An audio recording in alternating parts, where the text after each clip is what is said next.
Just a few days ago, I was asked by Congressman Kevin Brady to be his keynote speaker on his Faith Leaders Call. One of the things I shared that our hope is not in a man or woman or an individual, but it is in the Lord Jesus Christ, and we need the centrality of the cross, and that we can take responsibility, and we should, to vote our convictions, but we should not let the enemy divide the church.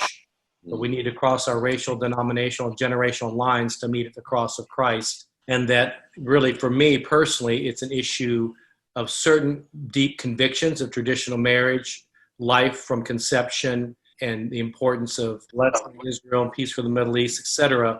So I vote my convictions based on the platform that I feel best protects my biblical views.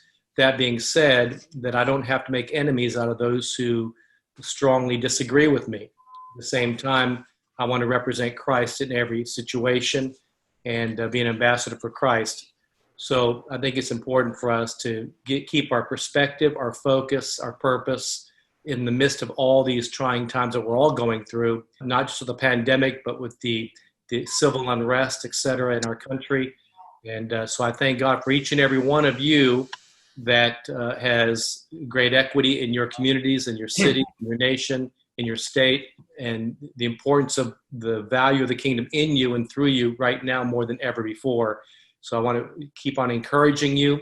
Thank you for being on again today. And Felix, can you open us in prayer? Oh, Father, we're just so thankful that you are in control. We thank you, oh God, that nothing takes you by surprise.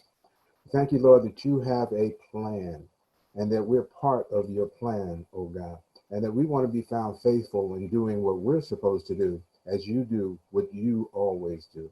But we bless you. We thank you for gathering us together. We ask, oh God, that your Holy Spirit would just give us the spirit of wisdom and revelation, that we would understand all that you'd have for us to learn this morning.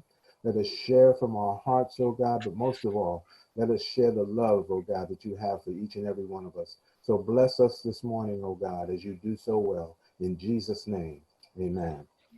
Amen. I know there are many of you across the country and as well as some other countries are on right now. I want to give ample time to Ed Silvoso because I believe he has a word in season that's it's based on his book Ecclesia, but I think that he carries an anointing for many, many years. It's not just something he wrote about, it's something he lives.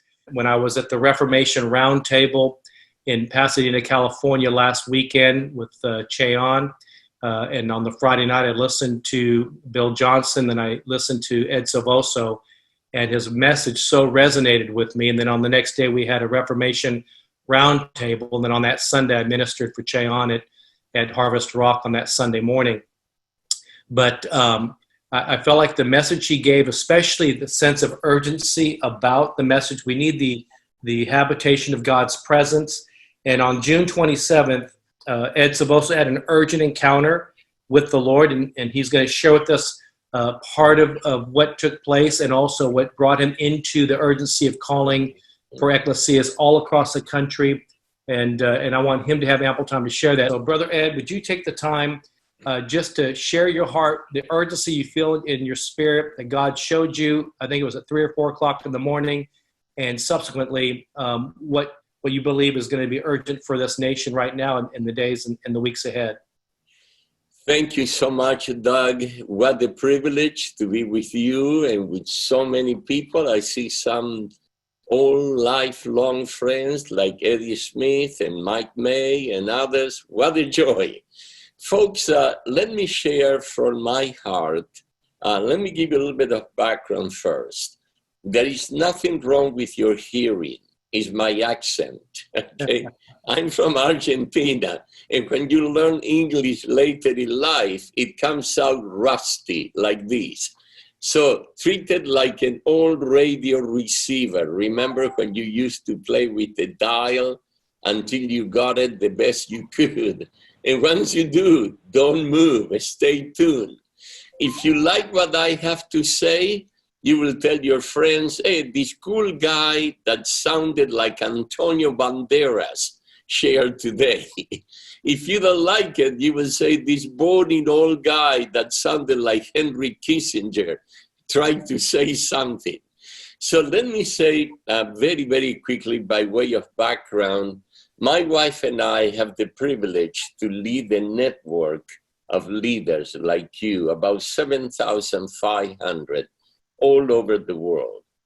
And we believe that the Great Commission has two sides, like a coin. Mark 16 is the personal one. Go and preach the gospel to everybody. Baptize them, disciple them. But then there is another side that hasn't been as evident, and it's the corporate side. It's Matthew 28. It doesn't talk about individuals. It talks about nations, and it talks about teaching and baptizing nations. And what we have discovered is that when you put these two together, you lead people to Christ, but then you point them to the nation, to baptize the nation, not in water, but in the teachings of Jesus. Doug is a prime example of this. Since I first met him, he has been different than other people because he hangs around sinners and politicians and government people that will never come to a church building.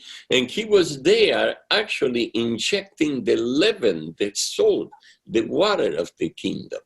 And what we are seeing, folks, is not only people saved, but we are beginning to see nations transform. It's in the early stages. So that's the background where I'm coming from. Let me say this. Like all of us, I have pondered the question, where is God in the midst of COVID-19? There has been an absolute reset, not only of business, education, government, but also traditional church. I mean, anybody who is hoping to go back to church the way we did it before is going to be disappointed. Because right now, we are impacting more people through the internet than we could have possibly impacted before by trying to bring them into a building. It's not either or, but we have to combine those two. So I did receive, I am not a prophetic guy that hears voices and God speaks to him. Sometimes I wish I was. I am a guy that rather than hear God, I read God, and then I take it from the Bible. But on June 27, as I was in prayer, because I live here in Silicon Valley, California, this is the least church area in America. It beats New England by more than a mile, okay? But we are seeing the move of God here in business, in education, in government, in non-traditional church settings. We are seeing massive people coming to the Lord and companies, industries being touched. But on June 27, that week, we tasted the violence. I mean, 6 hills around our home here were set on fire by extremists. There were riots downtown, and you have had your share where you are as well. So as I was in prayer, I said, Lord, what is the word from you? And I received a very clear impression. Ed, I'm growing impatient with my leaders, because everything they asked me, I gave it to them. They asked me for a bigger church, I gave it to them. They asked me for anointing, they got it. They asked me for prosperity, I gave it to them. But they are not asking me for what I want them to ask. And I said, what is it, Lord? The Lord says, go to Psalm chapter 2, verse 8. I want nations. Nations. People are busy with what they have, a kingdom company, a church, a mega church, a ministry that is growing. But I love the world so much that I gave my only begotten Son, not only to bring people to heaven, but to bring heaven down to earth. And the Bible doesn't end with everybody going to heaven, as you know. Revelation 21:24 says that the leaders of nations will lead safe nations on a parade that bring as a wedding present to Jesus the honor and the glory of those nations that has been restored. So that we have to refocus. And then I received this impression, which I applied to me. I'm not trying to project this on anyone else. There are 90 days to turn the tide, because the nation that you knew is no longer there. Has been uprooted, is up in the air, and is going to land and crash landing. And whoever is there when it lands will define the future of the nation. And I don't see my church there. I don't see my ecclesia. And that's why issue a call for the ecclesia. You know, I use the word ecclesia from my book, Ecclesia, because if I say church, we are by tradition drawn to a building. And I'm all for buildings, okay? Don't get me wrong. The more, the merrier. The bigger, the better. But the city doesn't fit in a building. The church is the only institution that has a branch in every neighborhood, and it could easily have an agent in every block. We go to church, but we are not the church. We are the church. The church building is not the church. We are the church. And that's why we issued this call, taking advantage of COVID-19 to turn every home where, I don't know what the situation is where you live, but here in California, we cannot go to work. We cannot go to school. I mean, we are sheltered in place. So what can we do? Well, we can go back to the biblical pattern where 2 or 3 gather in the name of Jesus. They turn that home into an ecclesia, and the presence and the power of God dwells in that place. And now the presence of God dwells in our home here. The people that come to deliver food, to make repairs, they have an encounter with the presence of Jesus, and we are seeing more manifestations of the power of God since we understood that. But let me put it in perspective. What is going on with COVID-19? It's a total reset, right?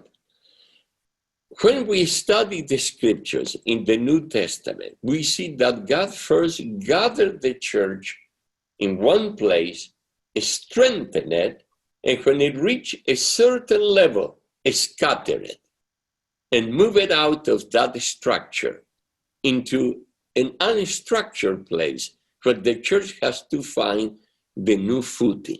Let me give you 4 examples. He gathered them in the upper room. What were they doing in the upper room? They were reading the Old Testament, they were examining prophecies, they were praying, I'm sure they were fellowshipping, until they reached a point when God chased them out of the building, literally, because we get this romantic idea that the Holy Spirit came in the form of a wind. No, read the passage. It was the noise of a mighty wind. It was a tornado warning. And because I believe that God wanted them out of the building into the marketplace for the church to be born, not inside the building, but in the marketplace. That's what the Holy Spirit fell. He didn't fall on the apostles in the upper room. He fell on the apostles in the marketplace. And that's what the church was born. So he gathers them, he scattered them. Once he got the first group of believers established, Peter and John go to the temple, as they always did, to be edified. But there they healed a paralytic, remember? And because of that, they were thrown in jail, they were threatened, they were pushed around. And now they have to move from the temple to Solomon's portico. Why Solomon's portico? Because only the Jews could go to the temple courts. But Solomon's portico, the Gentiles could come.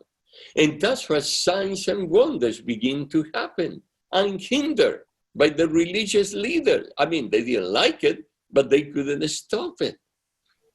Then you have the persecution that came when the churches were prospering all over Judea and all over Samaria, and the persecution came and they are scattered all over. Look at the pattern. They are strengthened, they are growing, and he scatters them. And some of them go to Antioch, which is a merchant city.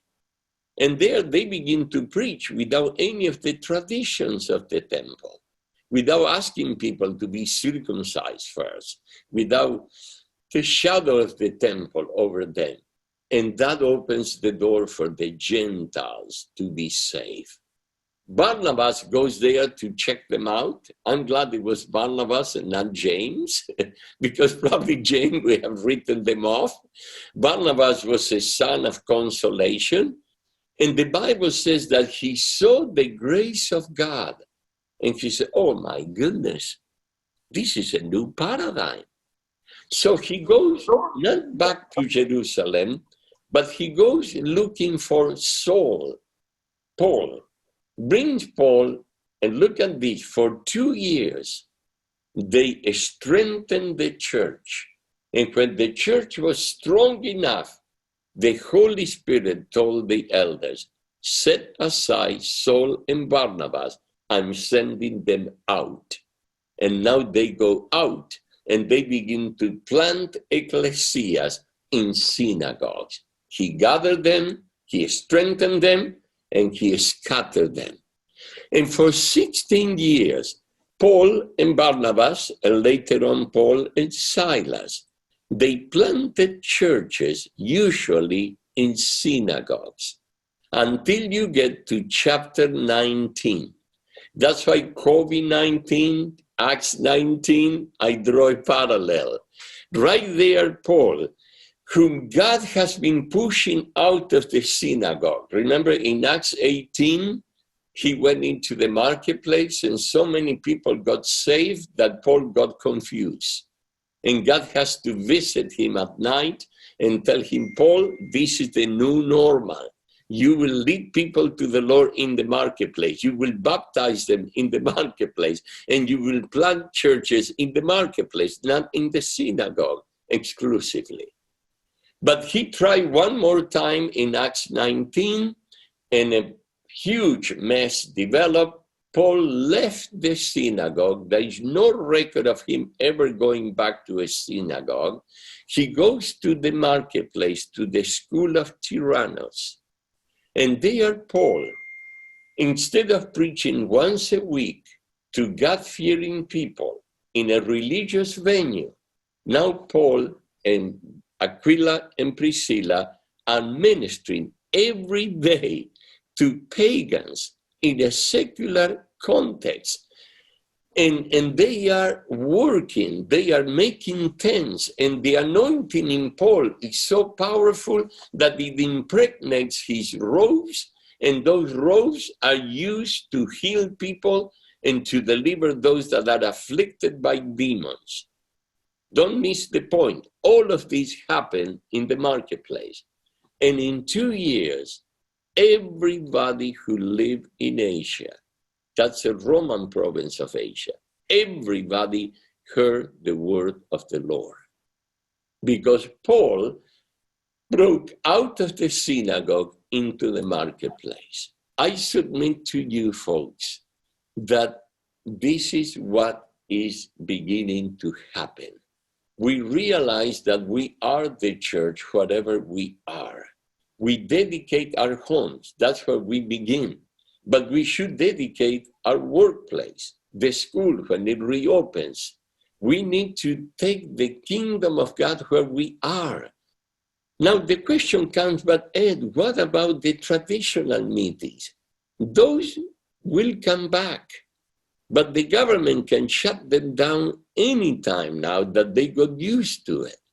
So let's go back to China.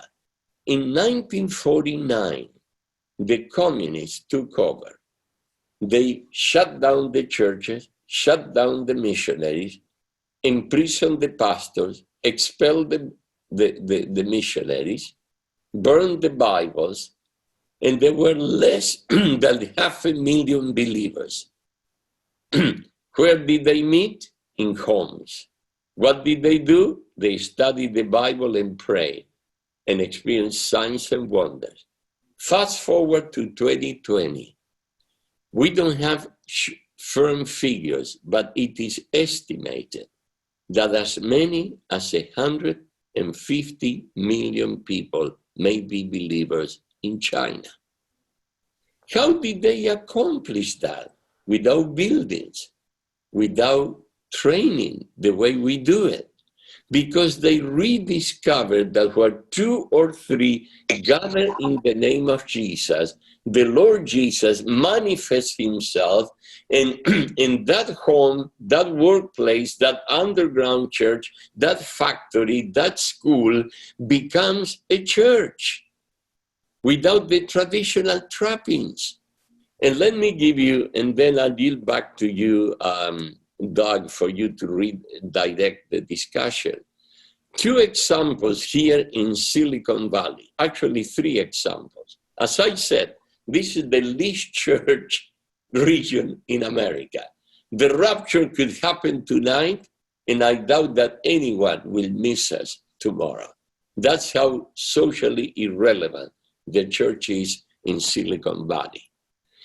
But I happen to be on the board of a Christian school called Valley Christian Schools. If you Google Valley Christian Schools, you will find that it's one of the leading schools in the nation. It's considered perhaps the #1, not only Christian or secular. It is definitely the largest Christian high school in the nation. Our campus is a dream, $250 million campus. I mean, our arts and entertainment center is so exquisite. We are the only school that march on the Rose Parade. Our swimming pool is Olympic size. Our football stadium is NFL level. I mean, you talk about top. But as we were basking in that success, the Lord spoke to the leadership and told them, my justice is not justice until it becomes social justice. You cannot have this Christian ghetto on top of a hill when the public school system is broke.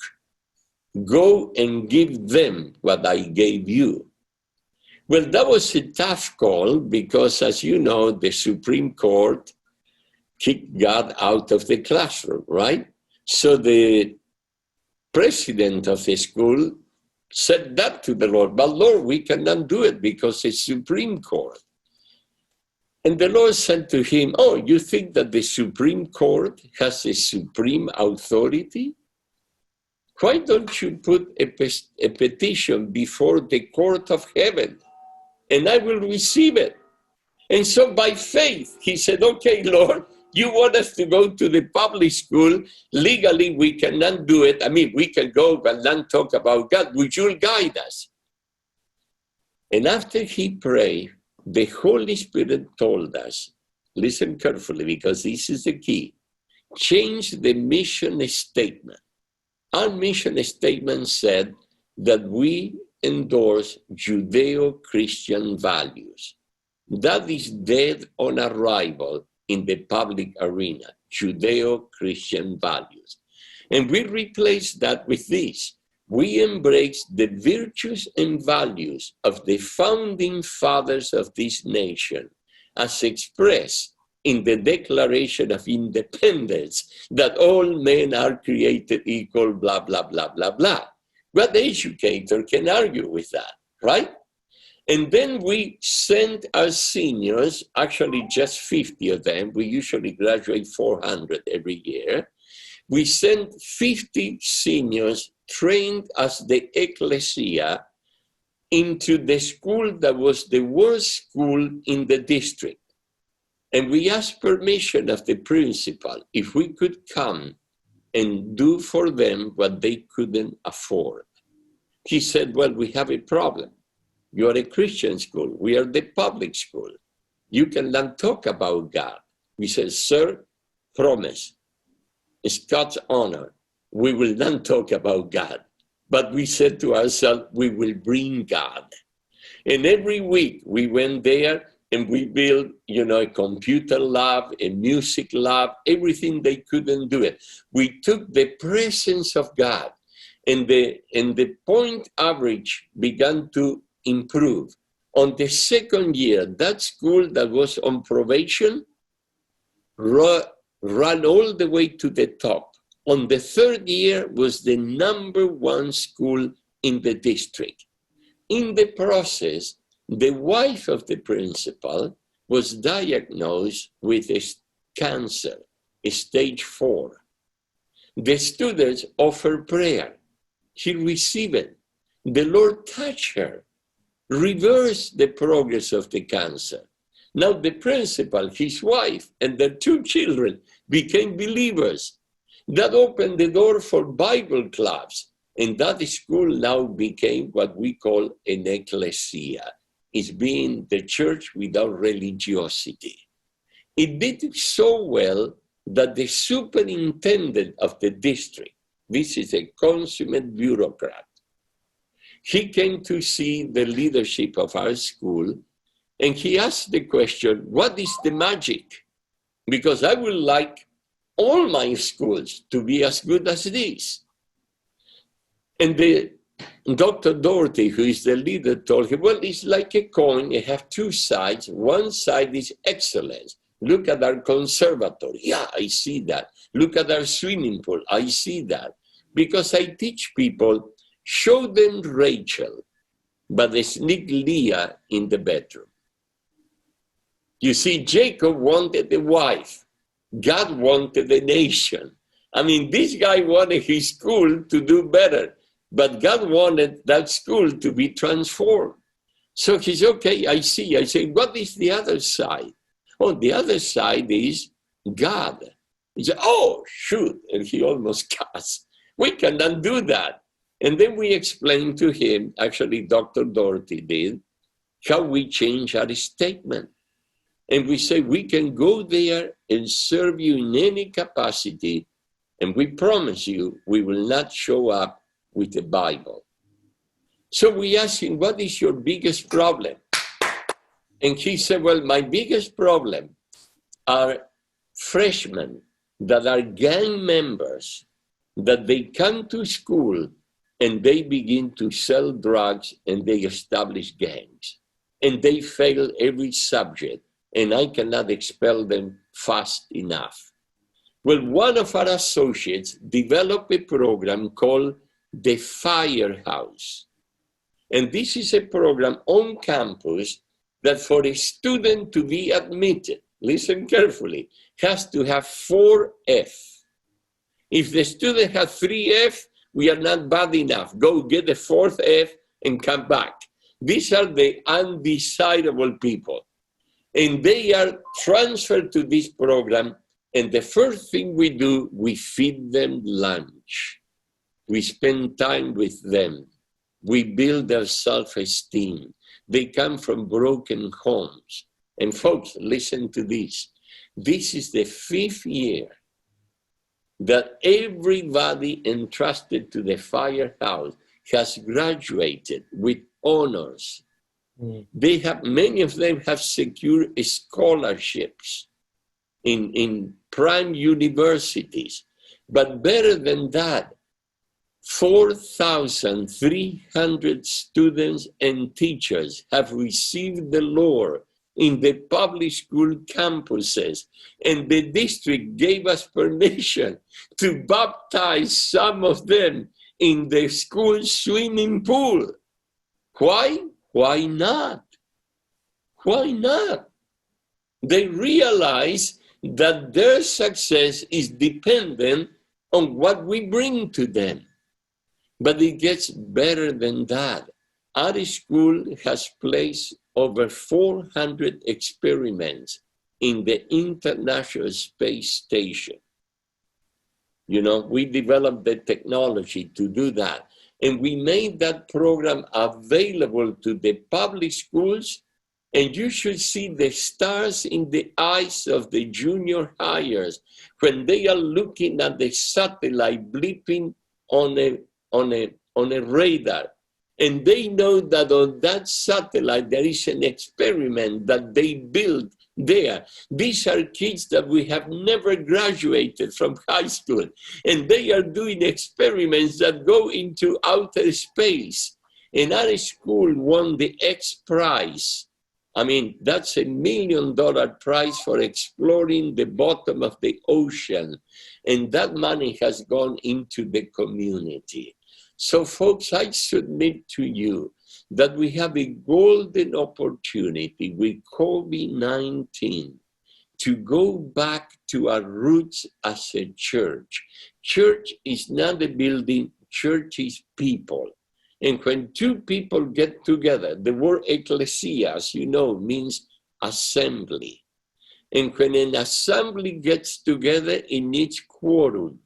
And the quorum is two people. When two people get together, they invite the presence of Jesus into a home, into a school, into a workplace. And Jesus said, anything you ask shall be done by my Father who is in heaven. And whatever you bind on earth, right there where you are, will be bound in heaven.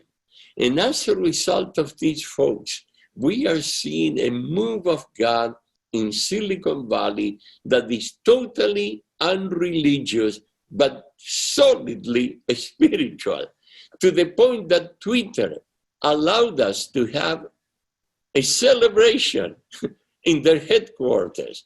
I mean, Facebook. I mean, there are missionaries all over the place because we learned to be the ecclesia rather than the organized church, and we take the presence and the power of God there.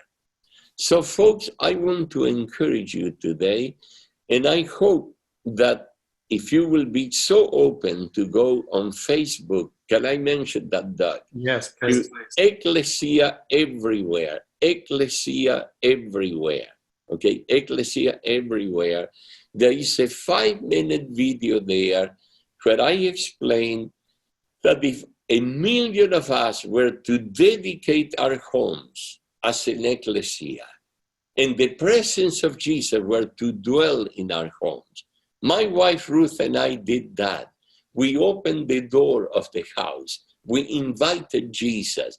We have breakfast with Jesus, lunch with Jesus, dinner with Jesus, tea time with Jesus. We go to bed with Jesus in the bedroom. We dream dreams we never dreamed before. I mean, our home has become a dwelling place for the Holy Spirit. And we already have 5,400 homes dedicated like that. But folks, we are on a race. If we are not able to change the spiritual climate over our nation in the next 40 or 50 days left, our nation will never be the same. I hope that doesn't happen, but in Argentina, we live through what is called the dirty war. The right and the left went at each other, first with words, then with violence, and eventually with guns. And the church was asleep at the wheel. And the center of the social caved in, and the extremists took over. In Argentina, a cradle for revival never recovered. And I'm afraid we may be facing that in America today. But we can change this. If we can change the spiritual climate, if we can have 1 million homes, workplaces, schools, where Christians are putting a skin on God. I mean, here our neighbors are Buddhists, Hindus, Muslims, you name them. We pastor them, we bless them. They come into the kingdom. They haven't come into a traditional church, but they have come into the kingdom because our home is a place of light. They feel something coming out of here. You may say, Ed, is that biblical? Absolutely. If Peter's shadow was able to carry the anointing to heal multitudes, how much more the internet, how much more a WhatsApp that we send to a neighbor, how much more a dish that we cook and we give it to that neighbor in the name of the Lord. So folks, the clock is ticking. I believe this is the moment. I believe God is allowing the church to be strengthened in the home, to be scattered into society.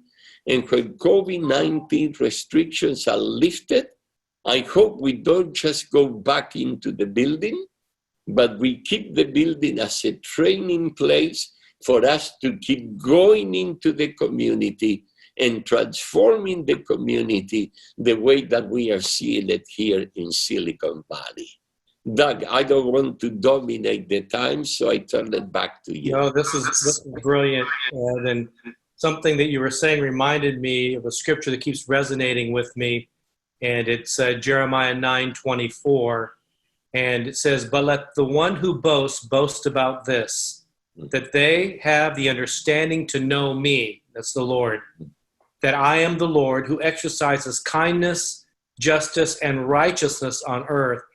For in these I delight, he says, declares the Lord. In other words, God delights when we exercise kindness, loving kindness, justice in our judgments, and righteousness. And I think what you've been sharing is, one, for that to happen, for us to even to exercise kindness or loving kindness and justice, we have to first be in the presence of God. And as we have these ecclesias, we recognize the power of agreement, because agreement is the place of power. And can you imagine, everyone, if we had 1 million ecclesias dedicated, and that, and Ed, you shared in California the other day that, you know, think about reaching out to the 5 neighbors on the right, 5 neighbors on the left. And your first book, you know, Prayer Evangelism, was great when it says, before you talk to your neighbors about God, talk to God about your neighbors. And once you do that, God gives you a heart for your neighbors and begin to minister to them. But it has to come out of God's manifest presence if we're going to be able to be the fragrance of heaven to our community and to our neighbors.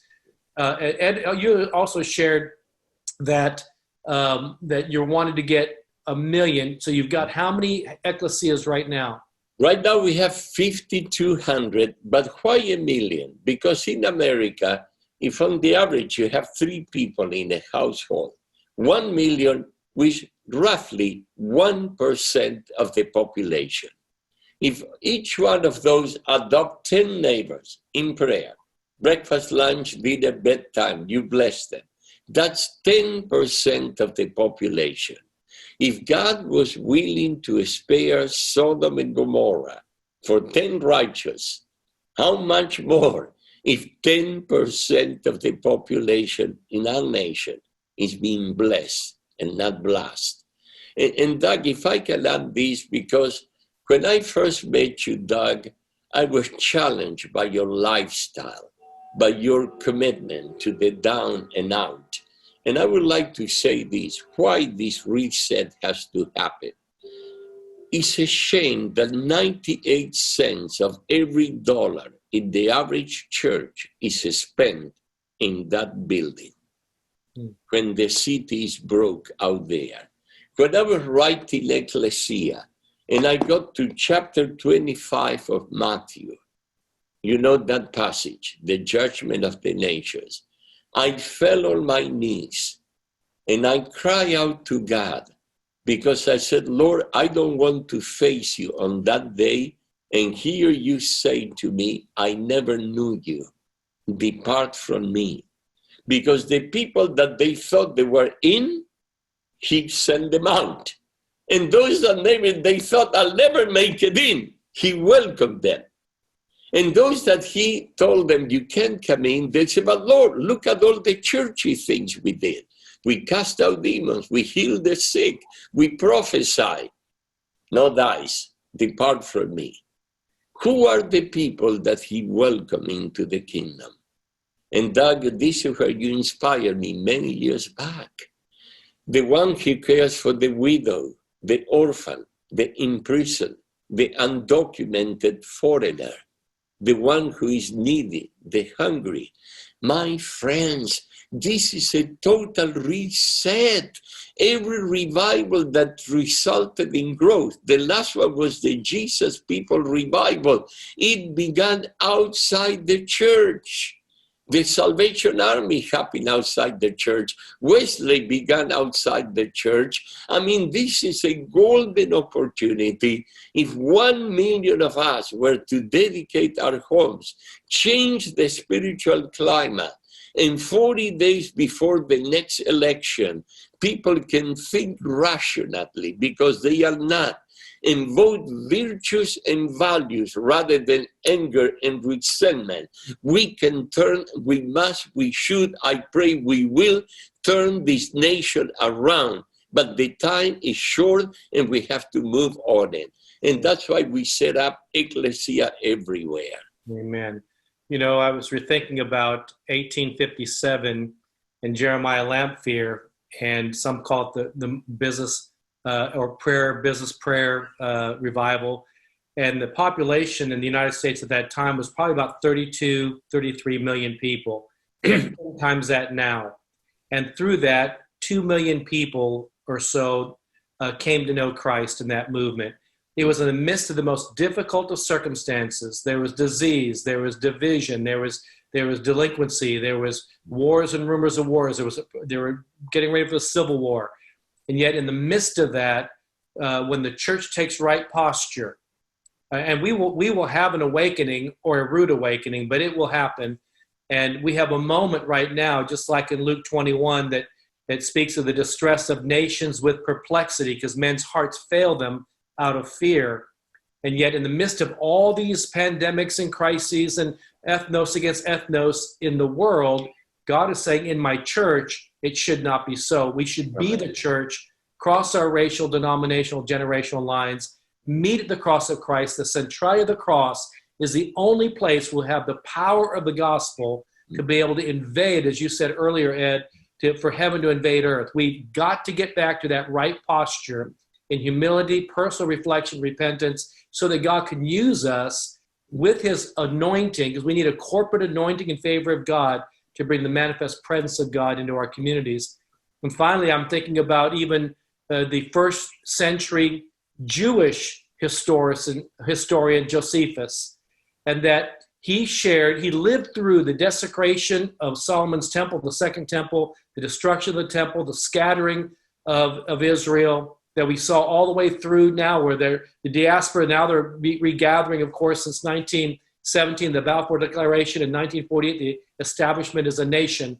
But we see from 70 AD, at the destruction of Jerusalem and the destruction of the temple, we've seen almost 2,000 years of scatteredness. But he said the climate, spiritually and politically, in Israel was families strongly divided, a civil war percolating, and when they were off balance is when the Roman Empire came in and destroyed the temple and scattered the people and destroyed Jerusalem. And I see an uncanny similarity today, that if we allow the enemy to divide and conquer those of us that should be at the centrality of the cross, and to get us from focusing on the tree of life and begin to look at the tree of the knowledge of good and evil through our hope, we'll find ourselves in the same situation. And while we're off balance, the powers, the nefarious powers, the diabolical powers, the spiritual battle will use that as an opportunity to divide the church, when the church needs to be united in Christ, even in our differences, coming together, not in uniformity, but in unity with our diversity, coming together at the cross of Christ, focusing on the tree of life. I believe there's three things the Heavenly Father wants to remind us of, and that is to keep perspective, peace, and purpose. One, we must pull down every vain imagination that exalts itself against the knowledge of the truth of God. Secondly, keep our gaze on the tree of life, on the Zoe, but also on, and Hebrews 12 says, fix your eyes on Jesus, the author and finisher of our faith. And then thirdly, we must speak God's divine life, the Zoe life. We have to speak the life of God into our homes, into our families, over our communities, over our cities. It's easy to criticize and speak death when we need to be speaking the Zoe, the life, the divine life of God into our communities, our families, our nation. We've got to make sure we keep our perspective, peace, and keep our purpose. Can I add something to that? Yes, absolutely. You see, in my book, Ecclesia, I explain that the early church, most people believe it grew by signs and wonders, which is true. There were signs and wonders. But we overlook that the biggest draw, in addition to the signs and wonders, is social action. The early church came against slavery, came against corruption, came against poverty, restored the dignity of women, established the family on an equality between men and women. And we need to go back to that. And you were talking about divisions, Doug. I mean, usually middle-class white Americans lean to the right. Blue-collar ethnic Americans lean to the left. I'm talking about Christians. We are divided. Folks, we have to be liberal on social issues. We have to be compassionate and caring for the needy, but we have to remain conservative on moral issues. And that's why we have to come together in the middle, because what the devil does, he takes the cube that represents the New Jerusalem, that represents the love of God, cuts it in two, and now we have two parties that are opposed. Okay, Democrats and Republicans, labor and management, black and white, and they hate each other. But we need to recapture the middle ground. We need to be totally committed to social entrepreneurship. The church should be on the cutting edge of eliminating poverty. When the division happened between the traditionals and the evangelicals kept the Bible and gave up social action. And the traditionals kept social action and gave up the Bible. This is the hour. Imagine if 1 million homes like Ruth and I are doing here, we care for our neighbors. We take care of them. We do social entrepreneurship. Multiply that 1 million times, Doug, and we can change America, or we can change whatever nation. But the time is short, folks. The deadline, if I compute 90 days from June 27, is September 25th, 40 days before the election. So that's the word that I received. I apply it, and if this resonates with you, let's go together. Remind us of how they can become an ecclesia again. If they go on Facebook and search for Ecclesia Everywhere, you will find a short video, 5 minutes, that challenges you to 3 things. Number 1, acknowledge that you are the church, and when you connect with someone else, you invite Jesus into your home. Dedicate your home as a building for that ecclesia, and adopt 10 neighbors that you bless, you fellowship with, you minister to every day. The moment you answer yes to that question, the counter goes up. And that's why we know that there are 5,200 people that are doing that. But let's go for it, folks. This reminds me, as we get ready to close, Bishop Vaughn McLaughlin, our friend, is still on. I'm going to have him close in prayer in a moment. I wanted to remind everybody that we're also, for the last 3 years, as you know, we were doing a lot of the larger gatherings from 2011. It's called The Response, and 4 in 2015, another in 2016 in Cleveland, Ohio, where we put aside our political differences, our denominational differences, and came together for one day, no egos, no logos, just lifting up the name of Jesus. And we've seen how God used that.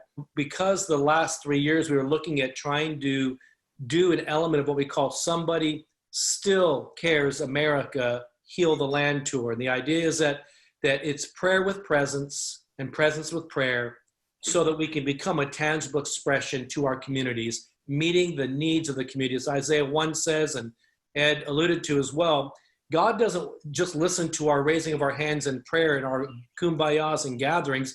He doesn't regard it if we don't take care of the shedding of innocent blood, justice, the widows, the orphan, etc. If we don't take care of those things, it's not one or the other, it's together. Prayer with presence, with tangibility of Christ through the church to the community. Bishop Von McLaughlin, obviously in Jacksonville, Florida, has been doing that for many, many years. Yes. What a great example of doing that. But so what we decided is, because of COVID, we were going to be doing some smaller scale ones like Columbus, Ohio, Baltimore, Minneapolis, and others. But we're going to do a virtual Joel 2, 2 Chronicles 7:14, Heal the Land, where no egos, no logos, no personal preferences, but seeking the Lord together. And we'll be doing a shortened version of these Heal the Land, Somebody Still Cares America, Heal the Land gatherings virtually, and then from locations like in Baltimore, Minneapolis, where I'll be as well, in Columbus and others. God speaking through Ed, through each of you, through so many others.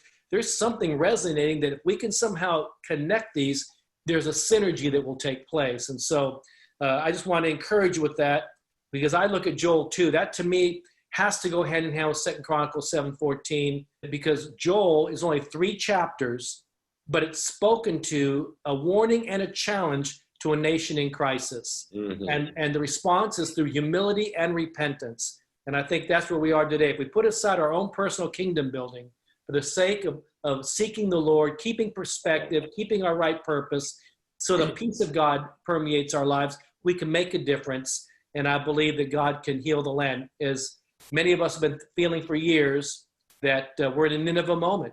But we've been reluctant Jonahs. It's time not to be reluctant Jonahs, but could God intervene? I believe he can, if enough of us become an ecclesia and enough of us truly agree in prayer together for the Prince of God to reach our communities. Folks, Paul says in Acts 17:27, in him we live, in him we move, in him we exist. You are in him right now. Do this quick exercise. Move your hands like this, but don't slap anybody. What do you feel going through your fingers? Air, pneuma. That's the Spirit of God. You live in him, you move in him. He wants to renew your mind. He wants to deliver you from any oppression. So Holy Spirit, in you we live, in you we move, in you we exist. Holy Spirit, come upon us and baptize us with fire that will burn any cobweb of wrong doctrine. Give us a hunger and a passion for the new. Oh Lord, let us be novices at something new that you are doing, and rather than remain experts at what you already did. Oh Lord, renew us today. And Lord, we pray right now for our nation. We pray for President Trump. We pray for Nancy Pelosi and Chuck Schumer. We pray that you visit them. We pray that you manifest yourself to them in dreams, in visions, in whatever, like you did in the Old Testament. Oh Lord, visit them, we pray. We bless them rather than blast them, Lord. We speak peace over them. We declare, Lord, that righteousness shall prevail upon this nation. In the name of Jesus, Lord, we love you. Amen. Amen and amen. Amen. Thank you, everybody. And Ed, thank you so much for taking the time to be with us. Thank you. Anyway, wave at everybody, say goodbye, unmute, say goodbye to each other. Say thank you to Ed Silvoso, and make sure you get a copy of his book, Ecclesia. Yeah. And if you'd like to help out with any of the disaster relief for Beirut, Lebanon, or for the other ongoing, go to our website at somebodycares.org. God bless you, everybody.